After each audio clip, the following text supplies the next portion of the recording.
So, okay, we are technically live. So let's talk about what we're going to talk about today. All right. And that is there's like so many to go kits and first aid kits and yada yada that you could have. So we thought we would just like start going over them like sort of like one at a time. Okay. So I have my actual to go kit here for my dogs that sits near the garage door that I just pick them up, put them in the car and go. Okay.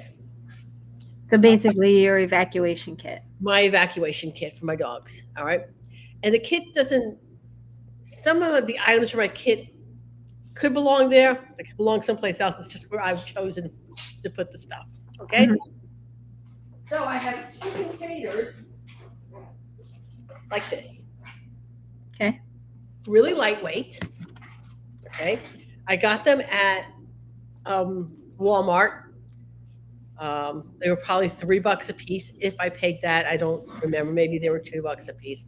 But you can get decent storage containers at places like Walmart that you can use. I like this particular size because it's big enough to put stuff in, but yet small enough to actually carry. Right. So I can carry the two of them. I can stack them two at a time and bring them into the car. Okay. So this is kit. Now this is the first half of it. So what's in this particular kit? This is some of my food stuff. Okay. And keeping in mind, if it's food, you have to rotate it. Mm-hmm. Otherwise, you have a bag of treats here that's 4 or 5 years old, and yeah, it's just not the same. Okay. Is it in its original packaging? In its original packaging. Okay. Okay. My dogs are very fond of these. So there's always these in the house, different varieties. Okay. And once a month, I rotate them. I come over here. I'll put these into their stash, take out 4 fresh ones, put them back in here. Okay. Same thing with this particular bag of treats. Mm-hmm. Oh yeah, I used to feed those. Yeah. Cecil's over here moaning because this is his bag here in the office. And he comes over in the evening, like, where are my snacks? So again, anything that you put in as far as food is concerned, make sure it's something that they like, Yeah. right? Something that they're used to, something that they like, something that they're going to eat, right? And this is meant. What's in here is all not meant for like weeks and weeks and weeks. If I'm evacuating, it's what 3 days. You should think Minimum three. 3 days, 3 to a week. All right. I probably have at least a week worth of stuff here. Okay. I also have, when I get these at the vet, now the vet at the pet store, I'm for like types of food that my dogs like.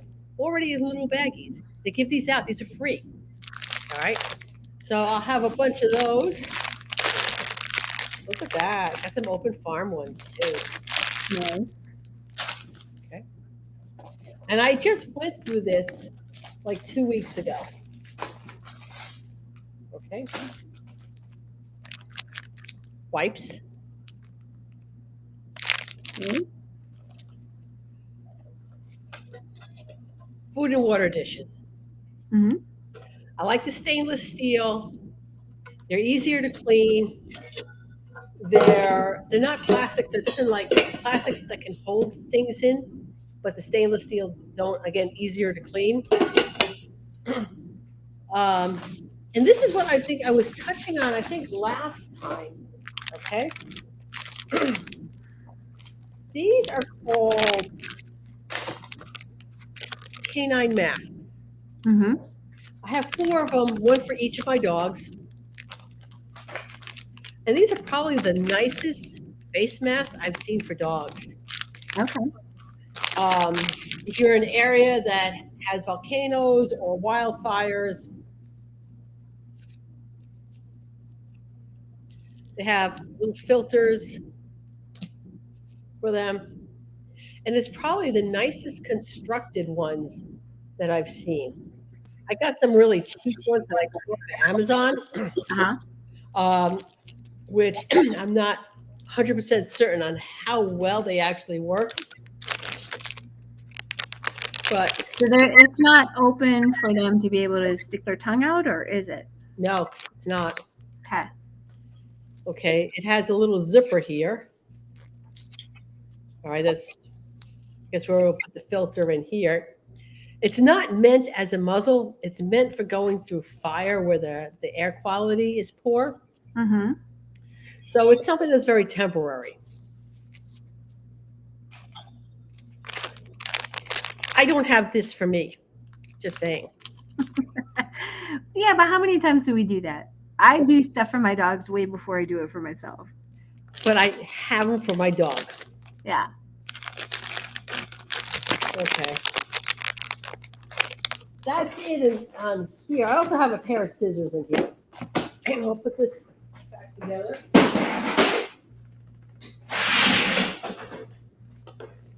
The second one.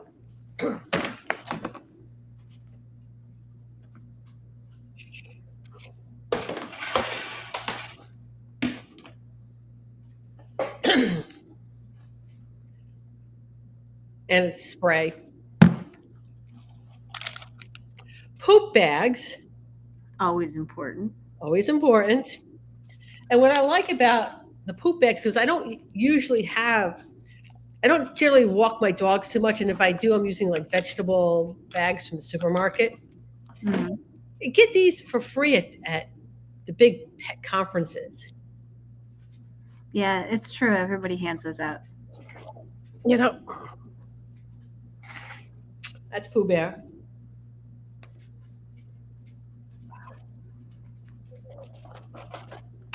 Garbage bags, Lysol wipes, another thing of wipes, and their main food.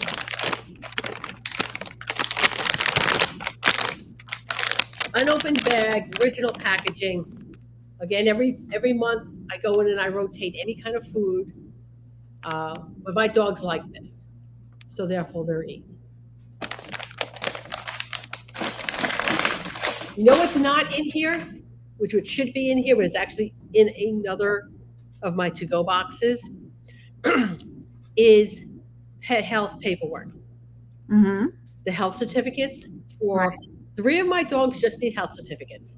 And it's a sheet of paper your vet should just print it out for you. And basically what it is the last time you were at the vet and what their vaccination status is on any of the rabies, lepto, whatever. Okay, one sheet of paper. Cecil, however, has something much thicker than that. He has his lab work because he's diabetic. Mm-hmm. In fact, he's going in on Thursday to get new blood work done. They're doing the blood glucose curve on him. And so after they do that and they get the new labs, they'll make a copy of it for me and I'll get updated health certificates for the dogs. And that'll go into the other thing that I have that has like important paperwork. So it has anything important as far as my business is concerned, my book for my business, checks, any credit cards, where I stash some cash, passports, that sort of thing. That's in another container that has important paperwork. So whatever is important as far as paperwork is concerned, right? It should be easy to grab and go. Now, if somebody would want to keep the paperwork in the house, do you have any suggestions about leaving it? How they might store that? Store their paperwork Yeah, as far as the important papers. yeah. If they just are running out of time and they didn't put it together, so now they don't want to spend time looking for it. I mean, I usually put important paperwork in a fireproof safe. Okay, okay. Fireproof safe is a good.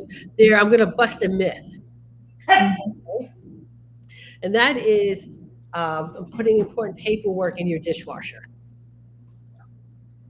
I've never heard that one. Oh yeah, so for people who are in flooded areas, put paperwork in a dishwasher, and that'll protect the paperwork should your house get flooded. Yeah, that's a big no. I was gonna say I don't even. That doesn't even make sense to me. Well, no. Well, the thing is, it's waterproof on the sides because water's going through it. But what they forget is the intake and outtake Right. on it. So Right. yeah, a dishwasher's just not going to cut it for your important paperwork. Yeah. A fireproof safe might. Yeah. Yeah. That's. I don't know if it's waterproof, leak proof, but you can always put the papers inside a waterproof baggie and then put that in your fire safe. That would keep it no matter what happened. Yeah. So, again, the better prepared you are. Is there anything else here that's in my now? All the other thing that's not here is water. Mm-hmm. So I have a case of smart water that lives in my car. That's also rotated from time to time as well. Yeah. Not as often as I do the food, but still on a regular basis. Yeah.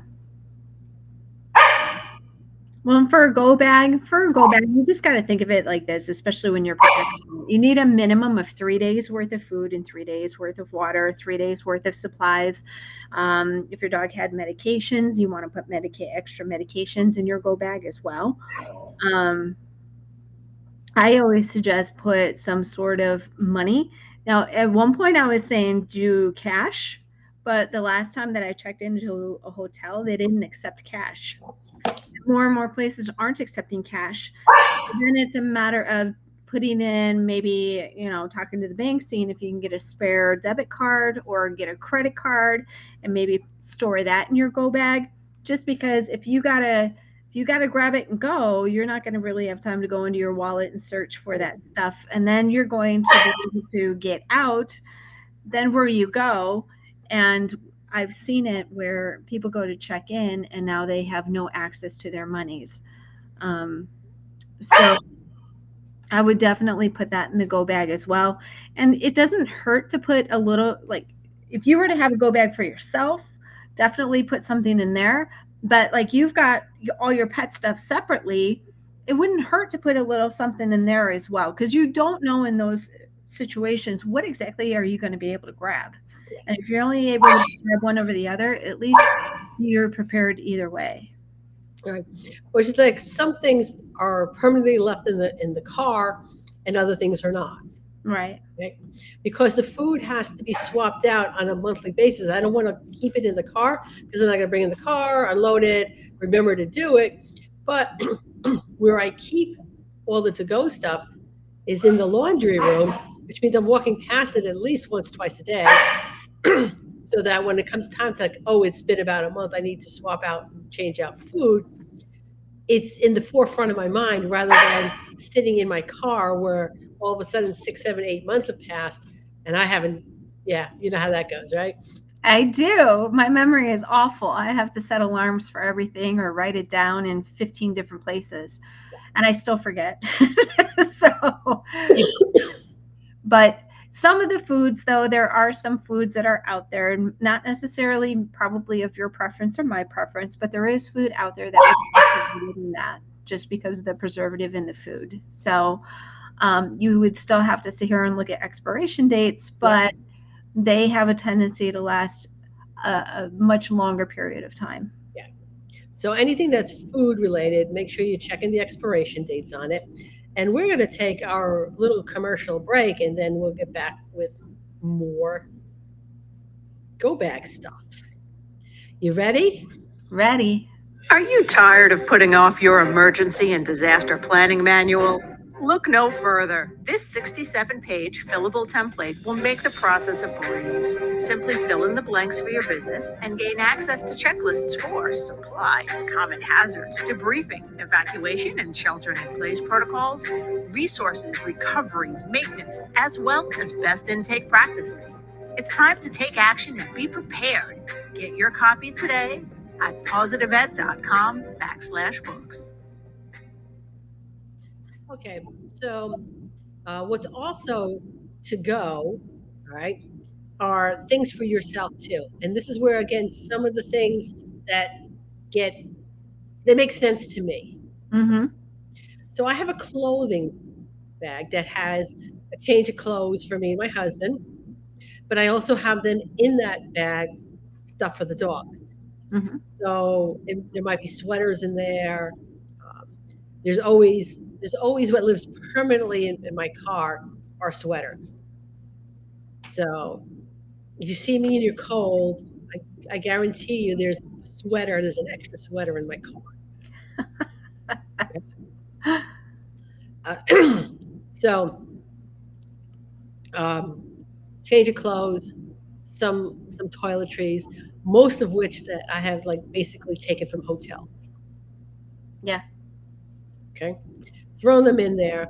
So enough again for that 3 day, maybe 2 days worth of clothes. We'll stink for a day.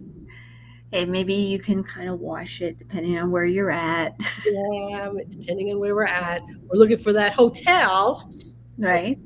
that possibly has the washer dryer, so you can throw stuff in. Okay. Also, collars. So my dogs don't wear collars in the house. They don't wear anything that can get caught on something. They only wear their collars and their harnesses when we're going out. And so that's how they know it as. The collars come out, ooh, we're going somewhere. Okay. And it doesn't seem to matter where we're going. They're okay with just going someplace. Okay. Which it makes it nice because if I just pull the collars out, I'm going to have 4 dogs right next to me. Right. Time to leave. And also in one of these things, I think the other one is a magic marker. Mm-hmm. All right. So I can write my phone number on the belly of any of my dogs. Yeah.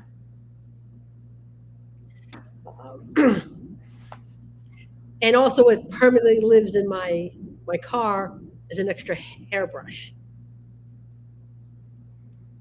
See, it's all those little things. It's like when right now everything is calm, you think about it, but really ultimately, would you have thought about that? No, we never thought if it wasn't in this go, I would never remember to have a hairbrush. Right. There are so many times I'll head out in the morning to go somewhere and I'm like, did I brush my hair today? Remember if I brushed my hair. I don't tend to have that problem, but Yeah. Usually it's short enough, and now it's starting to get a little bit long, and I'm like a couple of weeks away from a haircut. So, anyway, anything you want to add to that for like personal stuff? Again, it's another one of those things. Like if you're going to go through and you're going to put a bag together, at least 3 days worth of supplies. And what could you live without for 3 days? And that's where you have to remember too. Obviously, you're not going to be looking your best of the best. So just get those essential supplies that you're going to need. And like I said, it's a minimum of 3 days. It could be more than that. Right. I also have like food in the car, and again, that has to be rotated out. And that stays in the car because they're all canned goods, and so I don't replace them or rotate them nearly as often as I do with the dog stuff. Again, you know what's so much more concerned with the freshness of my dog's food. I know. So, it's so funny. I got emergency food for me, and that's emergency food that, is dehydrated. It can last up to 25 years. It's emergency food. But, for my dogs, I'm always like, well, what would be the freshest of the fresh that's still going to be able to be in the bag? And that's why sometimes, I have to be at this point. I have to be really picky about what I feed my dogs because of their health issues, and so it's harder for me to really kind of have that emergency stash, just because of their specialty diet. That for their emergency stash, I do have to break down and get the kibble version of what they would be able to eat, because in that type of situation, anything in that regard, anything is going to be better than nothing. Yeah. So, like for myself, um, okay, for the dogs, it's a Mhm. stressful event. If they're not, if you're really doing a lot of upheaval for them, the best, the the more you can make it as less stressful for them, easier to be on their stomach. There'll be less diarrhea, less GI upset. So keeping their food what they normally eat is important. I know the food that is in that emergency kit for myself in the car is probably not the most nutritious of food. But in that, in the worst of the worst situation, if it's going to get you the nutrients that you need to keep going, then we can't be picky. No, and it's all it's all food I'll eat. Hmm. And that's another thing. Putting together a list of food for emergencies that you don't like just to have is a little counterproductive too. Well, it is. And that's the thing too, when I was putting together my emergency stash, right away you think of dehydrated items and you're thinking, well, I'll just get dehydrated. But what happens if we don't have enough clean water to be able to rehydrate that? Yep. And so that's why I had to do a mix. I had to do a mix of things that required water and some things that didn't require water. Um, as far as the animal emergency food supply, I would definitely put in some probiotic so you can have probiotic on hand. And if anything, at least throw in a can of pumpkin, and that's going to help with GI issues as well. Okay, now I gotta go check my pumpkin in my pantry because I know there's 2 cans there, but I'll have to check the expiration dates. Yeah. And again, is because you're checking expiration dates on anything, because even first aid kits, you're going to have expiration dates in that. Yes. Um, so as long as you get in the habit, but yeah, I would throw in a can of pumpkin, and that's going to also help with GI issues. Okay. Okay. So get some probiotic and pumpkin in these actual containers to go. I would, because the expectation is they're going to be under stress, and when they're under stress, then they're probably going to have some sort of GI issue that comes along with that. Um, and so, if we can have something in our kit to help combat that, then hopefully we can get them evened out a little bit quicker. Okay. Okay. So we still got a couple of minutes left. Anything you want to add before we move over to Bishop's mission? As far as the go bag goes, I like your container idea, but people can also use even just a backpack and throw that in a bag. Just find something that if you needed to. And remember, it's hard to imagine it when we're not in this situation, but if we have to grab it and go, what is going to be the containers that are going to work for you? Yeah. And so if it's going to be a backpack, then throw everything in a backpack. If it's going to be a container like yours, then throw it in that type of container, but do something that's going to be convenient that that you're going to be able to grab it and go. Okay. And know where you're storing it. All right. Store it someplace convenient. Like for me, it's stored in the laundry room, which leads out to the garage where the cars are. Okay. And it doesn't hurt to have more than one. Like if there was a fire in your house and you weren't able to get to the laundry room, then what's your other exit plan? And do you have anything that you can grab and go along that route? Oh, think I might be pretty screwed if that's the case. Because everything is there, important papers and all. And that's the other thing to kind of think about too. When we're thinking of our plans, just kind of look around and, all right, this is my main route. The door's over there. This is my main route. But what happens, especially this time of year?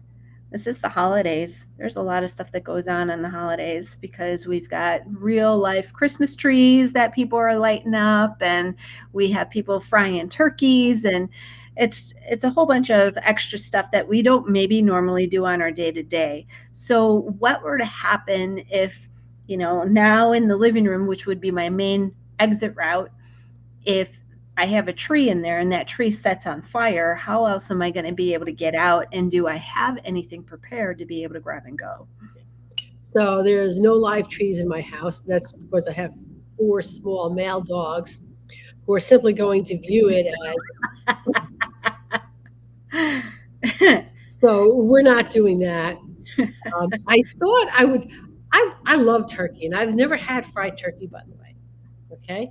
And in Costco, they have like the little fried turkey things, the thing to put the turkey in, and they're not badly priced.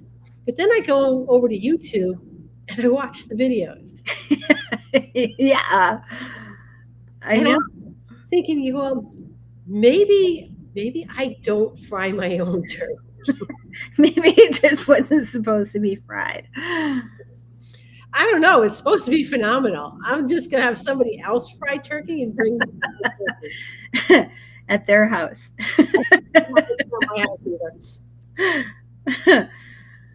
Too funny. Yeah. So anyway, YouTube has a lot of really great videos up there to educate you. Okay. And looking at all the mistakes that people with fried turkey. And I'm just thinking, you're boiling oil, a really large container of oil. Yeah. And that's really all that needs to be said about that. Because that right there should be like, that's probably not a good idea to be doing in the kitchen. Yeah. I've seen people's front on the video, not me personally, of them putting the turkey into the hot oil, and then the oil splatters and like burns up the porch. Yeah. And then the rest of the house. Yeah. So then that'll bring back to, do you have a fire extinguisher? Well, would that even help? That's oil. Would a fire extinguisher help with a turkey if the turkey fryer went on fire or caused a fire? It's going to be better than nothing. Okay. All right. So have your fire extinguisher or the fire department to your fried turkeys so that they're there.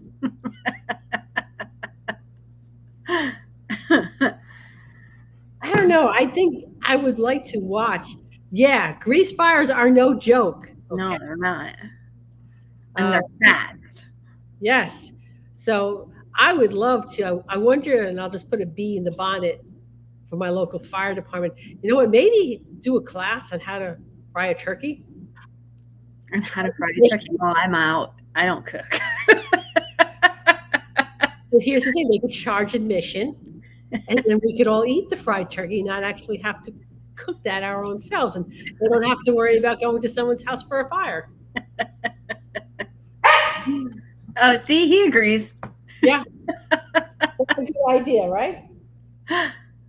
So, anyway, now it's on my bucket list is to have fried turkey, but we'll talk about that another time. Let me know how that goes. Okay. No, just to be really clear, not cooked here at my own house.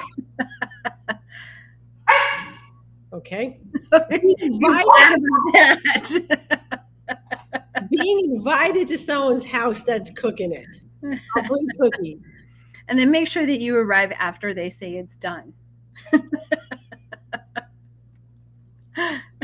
The turkey's done. Okay, I can come now. Okay. All right. So just real quick about Bishop's mission before we wrap up for today. And then we'll be back next week. And I think we'll go over first aid kits next week. Okay, Jennifer here is, by the way, she's in Washington, just so that you know. Oh, okay. Yeah, but. Oh, yeah, there you go. Go camping and do it. Yeah, but do you want to go camping in a national forest and be responsible for burning down a national forest? No, but you're in Washington, so try it. I would never do that out here. We would have thousands and thousands of acres being burned. Okay. All right. Jennifer, something to keep in mind. All right. So again, before we wrap up, where are you with Bishop's Mission right now? I know you have a fundraiser, which, by the way, I got my tickets already. You did, and the fundraiser was actually on Saturday. Oh, it passed? It did. No, and I didn't win anything. You didn't, but that's okay. It was very good for one of the first ones. I thought we did really, really well. Okay. So I was excited about that. Okay, cool. So just real quick for people who are watching for the first time, what is Bishop's mission? Bishop's mission is my nonprofit organization, and we go out, we network and work with founders. We work with their peer support groups, and I take Bishop when we offer animal assistance as I am certified for incident stress management. So we will go in and sit in on the debriefs and offer animal assistance. And then we also have a division where we are raising funds to have an emergency plan for first responders and veterans for their service dogs. If the dog were to have an emergency, they don't have to hopefully make that decision that they'd have to put the dog down because they can't afford emergency care. All right. So, and the website is www.bishopsmission.org. Okay. And do you have another upcoming fundraiser coming soon? I don't have anything right this moment, but yes, we are going to be having some more stuff coming up here pretty soon. Okay, cool. All right. So we will see everybody next week.